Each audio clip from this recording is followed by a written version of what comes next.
मजनू अपनी गरीबों की बस्ती में सुकून से जी रहा था। दिन भर खेतों में मेहनत करता और रात को अपनी बूढ़ी माँ की सेवा करता। मगर गांव वाले उसका मजाक उड़ाते। उसके काले रंग की वजह से कोई उसे अपनी बेटी नहीं देता। लेकिन लाखों में एक लैला मजनू से बेइंतहा मोहब्बत करती थी। उसके लिए मजनू दुनिया का सबसे अनमोल इंसान था। जिंदगी सख्त थी मगर सुकून वाली, जब तक वो नहीं आया शाका डॉन।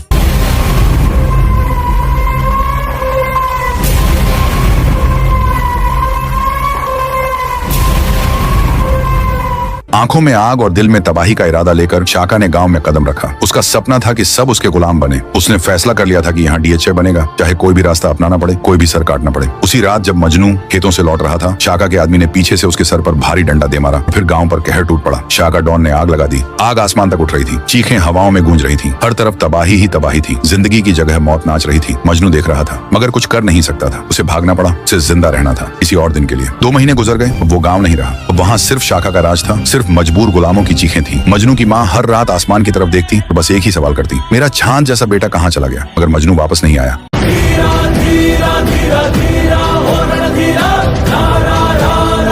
क्योंकि मजनू अब वो नहीं रहा जो कभी था। दूर काली घाटियों में मजनू अब सिर्फ एक नाम नहीं बल्कि जलती हुई आग बन चुका था। हर जख्म उसका जुनून था, हर दर्द उसका रास्ता। उसका जिस्म चीर चीर हो चुका था मगर उसका इरादा अब पत्थर से भी मजबूत था। 3 साल गुजर गए। अब मजनू तैयार है। जो मजनू कभी भाग गया था अब एक तूफान बनकर लौट रहा है। अब मजनू अपना गाँव वापस ले सकेगा? क्या शाका डॉन की तबाही लिखी जा चुकी है? आपकी क्या राय है? कमेंट करें और पार्ट 2 के लिए फॉलो करें, क्योंकि असली धमाका अभी बाकी है। On fire.